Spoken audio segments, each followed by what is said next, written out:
E olha, em 45 minutos vai rolar aqui no Parlamento Paulista, né, a sessão solene em homenagem aos 115 anos da imigração japonesa e a importância da relação histórica entre os dois países. Mari. É isso, Arthur. Quem conversa conosco agora sobre essa sessão, que acontece, como o Arthur disse, daqui a pouquinho, é o deputado Paulo Fiorilo, do Partido dos Trabalhadores.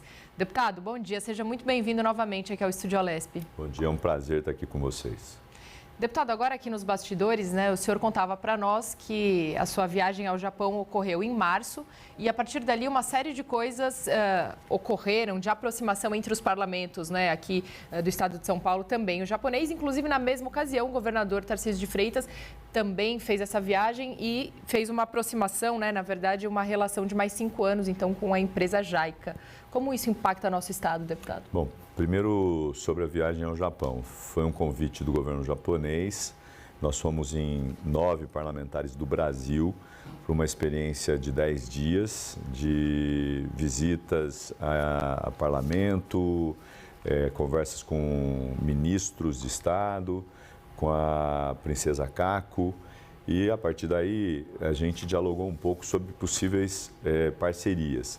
Existem algumas iniciativas que estão sendo tomadas no âmbito federal, entre elas uma discussão importante sobre os jovens que moram no Japão, brasileiros, e que querem fazer cursos universitários aqui. E eles vão fazer as provas do Enem, e a ideia é tentar ver se é possível fazer lá no Japão e não trazê-los para cá para fazer a prova, para voltar, até porque o custo é elevadíssimo e isso dificulta a vida deles lá. Nós estamos dialogando com o Ministério da Educação via os parlamentares federais. A gente tinha 2 senadores, tínhamos deputados federais, então essa conversa ela continua lá. Além da possibilidade de qualificação, que eu tive uma conversa com o ministro Luiz Marinho do Trabalho, para também trabalhar a qualificação dos brasileiros que moram lá, até porque depois eles voltam ou eles precisam de um emprego, eles vão estar mais qualificados. Essas são iniciativas concretas que a gente está tocando, além da possibilidade agora, na Comissão de Relações Internacionais que eu participo, sou membro, da gente tentar pensar na criação de um grupo Brasil-Japão para poder manter essa aproximação, pensar em novas parcerias, em projetos de lei ou até em financiamento. A segunda coisa, financiamentos ou projetos. Existe uma agência japonesa chamada JICA, e essa agência ela se preocupa com o desenvolvimento de países que precisam de aportes financeiros, mas mais para além de aportes financeiros, que também possam construir parcerias na área de tecnologia, na questão do meio ambiente. E o governo do estado, em março, no mesmo período em que a gente visitava o Japão, o governo do estado assinou, renovou por mais 5 anos essa parceria que vai poder continuar contribuindo muito com o Brasil. Essa é uma parceria que já existe há 20 anos aqui no Brasil. Ela surge lá atrás, principalmente quando o Brasil viveu algumas catástrofes climáticas, e agora ela continua. Isso tem uma importância muito grande para o estado, porque além de recursos que são importantes, mas você tem a possibilidade de troca de experiências entre tecnologia, conhecimento, que é muito importante. Deputado, essa sessão solene, então, que vai rolar hoje em aproximadamente 40 minutos aqui na Alesp, vem de fato, então, trazer cada vez mais essa clareza de aproximação, dessa proximidade entre Japão e Brasil e propriamente o estado de São Paulo. Eu acho que o Japão hoje tem um interesse muito grande em apresentar soluções tanto tecnológicas como também de engenharia. A gente teve a oportunidade, vocês estão vendo nas imagens, a gente visitou uma construção de captação de água quando os rios, os pequenos rios enchem.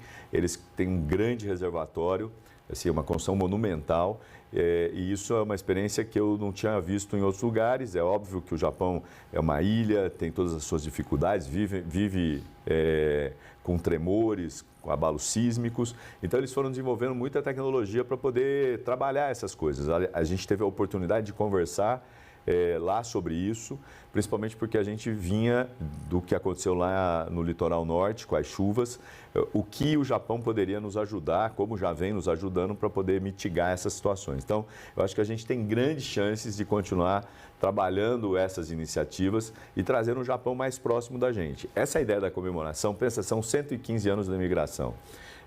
781 japoneses desembarcaram no Porto de Santos há 115 anos atrás. Hoje nós temos 200 mil japoneses no Brasil, a terceira maior colônia. Então, o Japão passa a ter uma importância muito grande. Apesar da distância e da língua, a gente tem todas as condições de aproximar os dois povos e de trazer experiências importantes para o estado de São Paulo. Falando em estado de São Paulo, aqui na capital paulista, por exemplo, nós temos também uma presença muito grande dessa cultura, né? Inclusive no bairro da Liberdade, etc. Ou seja, é importante realmente a valorização dessa cultura que está tão enraizada aqui no estado de São Paulo há tantos anos. Mari, uma coisa interessante que eu fui descobrindo depois que eu voltei do Japão. Para além da Liberdade, que é uma referência para nós que moramos aqui em São Paulo, eu descobri que você tem no estado de São Paulo várias escolas japonesas. São Miguel Arcanjo, está na região lá de Tapetininga, tem uma escola japonesa. Registro tem escola japonesa. Aqui em São Paulo tem escola japonesa.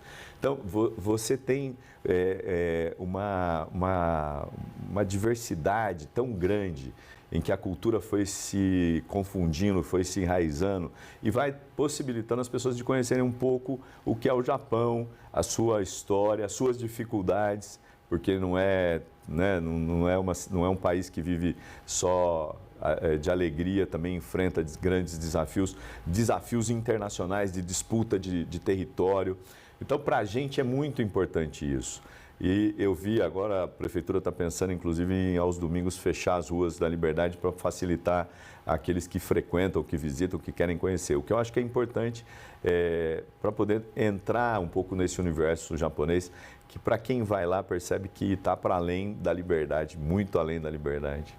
É interessantíssimo, porque o senhor é, de fato, um amante da cultura internacional também, né? Assim a gente pode dizer. Arthur, assim, eu acho que o primeiro mandato meu aqui foi a possibilidade de me aproximar muito de vários países, o que fez com que a Alesp também pudesse recebê-los aqui, pudesse começar a construir parcerias. Assim, quando você fala isso, eu me lembro agora, recentemente eu tive fazendo uma visita num projeto chamado Curumim, lá na Pedreira. Aliás, queria deixar aqui uma sugestão, se a TV tiver interesse de pautar. São jovens da periferia da Zona Sul que trabalham com música e eles têm uma parceria com a Suíça. Aliás, é um casal, a pessoa ela é descendente, aliás, ela nasceu lá, desculpa, ela está aqui, e eles tiveram a oportunidade de fazer com que eles fossem tocar na Suíça, de conhecer um outro mundo. Então, isso para mim é uma coisa muito importante e a gente pode transferir isso para outros bairros, outras regiões do estado. Sem dúvida. Deputado, o senhor, como o Arthur já disse, né, claro, hoje tem então especificamente essa sessão solene, mas o senhor, então, é o deputado que faz justamente essa frente, né, de relações internacionais, abre toda essa questão e esses diálogos aqui da Alesp com diversos outros países, todas as delegações, né, de diferentes regiões que vêm para cá, cônsules, enfim, que vêm, o senhor sempre está capitaneando, sempre está recebendo. Qual que é a importância do Parlamento Paulista estar nesse constante diálogo, não só com o Japão, mas com diversas outras culturas, diversos outros países? Então, assim, eu falei, né, na legislatura passada, eu presidi a Comissão de Relações Internacionais. Nessa legislatura, nesses 2 anos, quem preside é o deputado Maurici, que passa a ter esse papel que eu acho tão importante e relevante para manter os contatos. Aliás, amanhã tem reunião da comissão, vai apresentar um plano de trabalho. Tem assim uma avenida enorme para continuar fortalecendo as relações internacionais. Qual é a importância disso? É você colocar a maior assembleia do país para dialogar com países que têm muito interesse em trazer investimento, em divulgar a cultura, a gastronomia. A gente tem uma semana italiana de gastronomia que acontece sempre em setembro, outubro, que tem uma importância muito grande. Claro que nem todo mundo tem a oportunidade de conhecer, de visitar, mas ela ocorre, ela existe. Você tem outros países que possibilitam esse contato através, por exemplo, na França, o caso da França, da Aliança Francesa. A gente assinou aqui na Assembleia Legislativa uma parceria de cursos de francês, estamos trabalhando agora com o Instituto Italiano para também ter uma parceria, vamos trabalhar com outros institutos. Eu acho que essa é a parte agora mais do trabalho, do dia a dia com o presidente da Assembleia, que ele vai tocando, e menos o trabalho da comissão, que tem uma pauta importantíssima que o deputado Maurici vai tocar e que deve aprovar amanhã no plano de trabalho, dialogando com vários temas inclusive que diz respeito à tecnologia, desenvolvimento de tecnologia, o que é muito importante para o estado de São Paulo. O senhor falou sobre França, Japão, Itália, Suíça. Disse que amanhã, então, vai rolar aí uma reunião para traçar o plano de trabalho. O que a gente pode esperar? O que o cidadão paulista pode esperar nesse plano aí? Eu acho que a proposta que o deputado Maurici construiu, ela é muito importante porque ela dialoga com vários segmentos para trazer, para produzir, para organizar seminários, para trazer personalidades, para trazer o governo federal e para discutir essas parcerias. Então, acho que a gente pode esperar boas novidades. O deputado Maurici teve um diálogo junto comigo com o secretário Ferraz, que deve também acompanhar todo esse processo de debate, o que eu acho que pode ter uma sinergia importante para o estado de São Paulo. Agora, só pela oportunidade, eu também aqui presido uma frente que é a Frente Brasil-Itália. E hoje a gente tem um encontro na casa do cônsul com os deputados que assinaram a frente para dialogar um pouco também com as empresas italianas, possíveis parcerias. Uma das coisas que eu tenho insistido muito é como é que você apresenta o Estado para esses cônsules, para esses representantes de outros países que, infelizmente, muitas vezes conhecem só uma parte da cidade de São Paulo. Eu tive recentemente com o cônsul de Portugal fazendo uma visita na Zona Leste. A gente visitou um CEL, a gente visitou a ETEC do Sapopemba, a gente visitou o aterro sanitário lá em São Mateus, a gente fez uma visita ao Santuário de Fátima, que tem lá em Sapopemba, e o cônsul teve uma oportunidade que ele jamais poderia imaginar que teria, conhecendo uma parte da cidade de São Paulo que ele nunca conheceu. Então, acho que isso tem uma importância muito grande para eles e para nós. Pode abrir portas. Por exemplo, a ETEC tem várias parcerias internacionais. Tinha inclusive uma aluna que tinha passado um tempo, se não me engano no Reino Unido, na Inglaterra. Então, esse tipo de coisa para a gente é muito importante.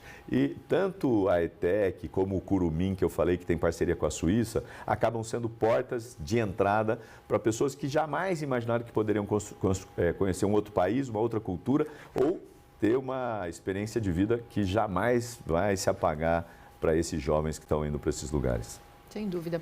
Deputado, nós temos aqui todas as segundas-feiras no Estúdio Olesp o quadro chamado Eu Quero Saber, que tira então a dúvida dos nossos telespectadores, claro, que geralmente enviam perguntas para os nossos deputados. Então vamos rodar uma vinheta e já vamos ouvir qual é a primeira pergunta para o deputado Paulo Fiorilo.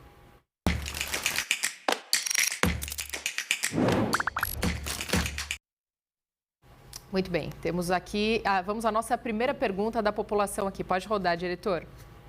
O que os deputados estão fazendo pela periferia de São Paulo? Muito bem, deputado. Boa pergunta.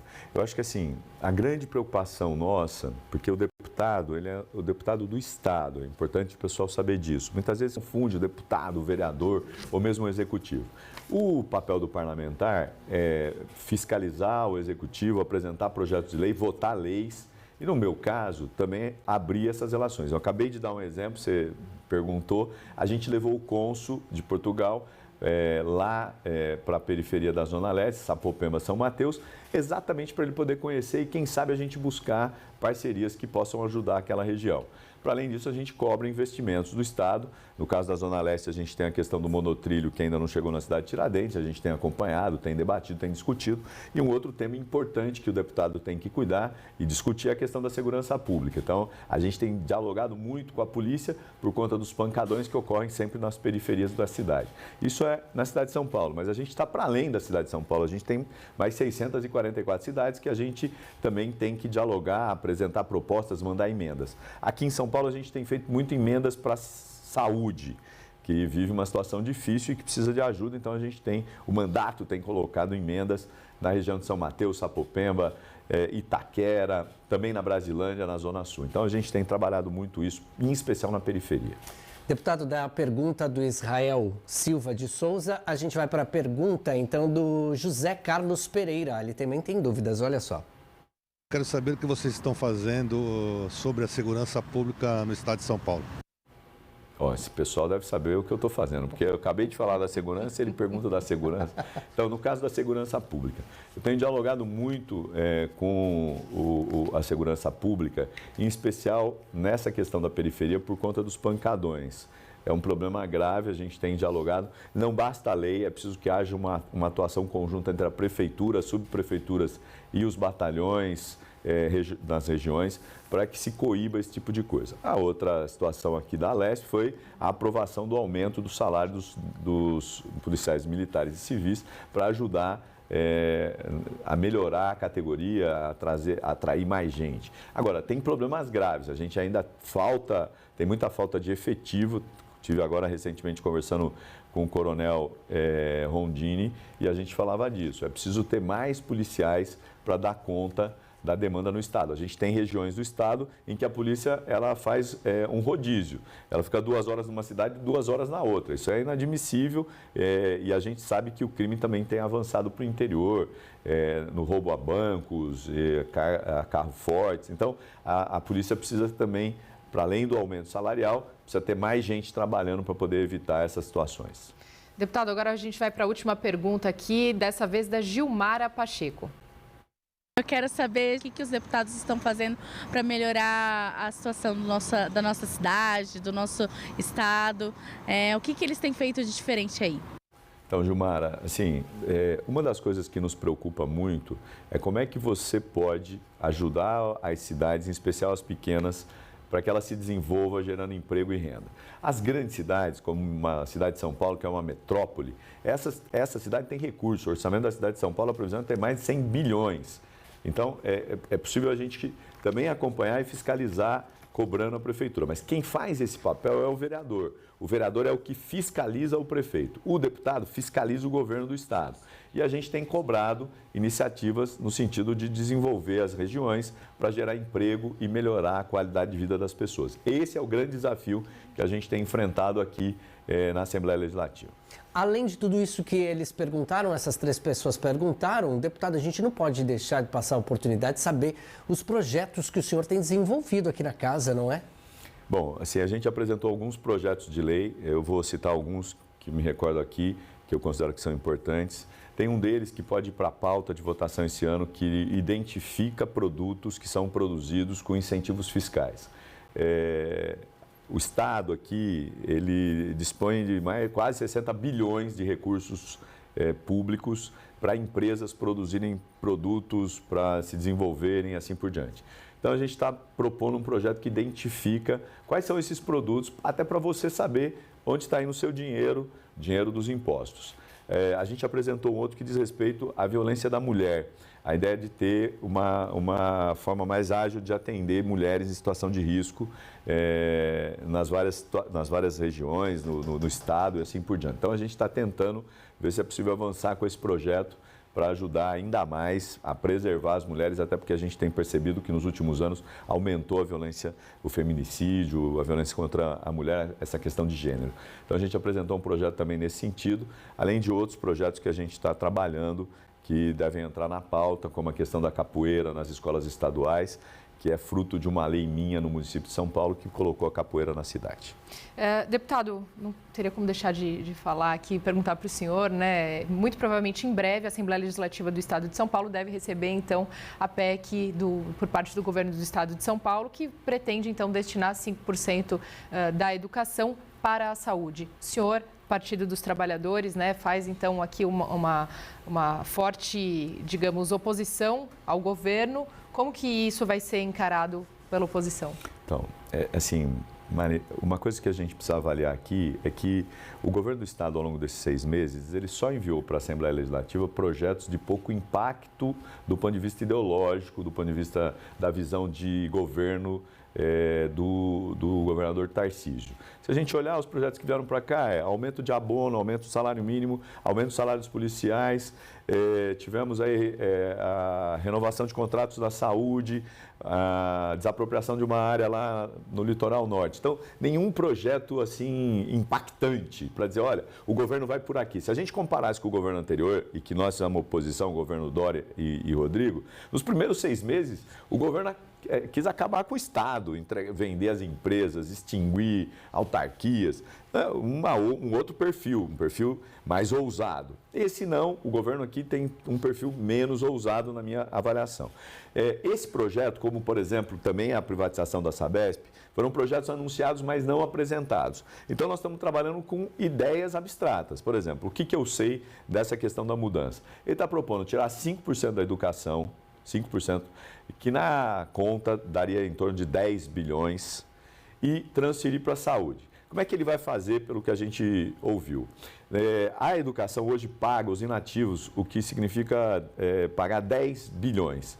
O governo do estado vai pagar os 10 bilhões dos inativos, até porque é irregular, o tribunal já apontou irregularidades, e vai passar 10 bilhões para a saúde.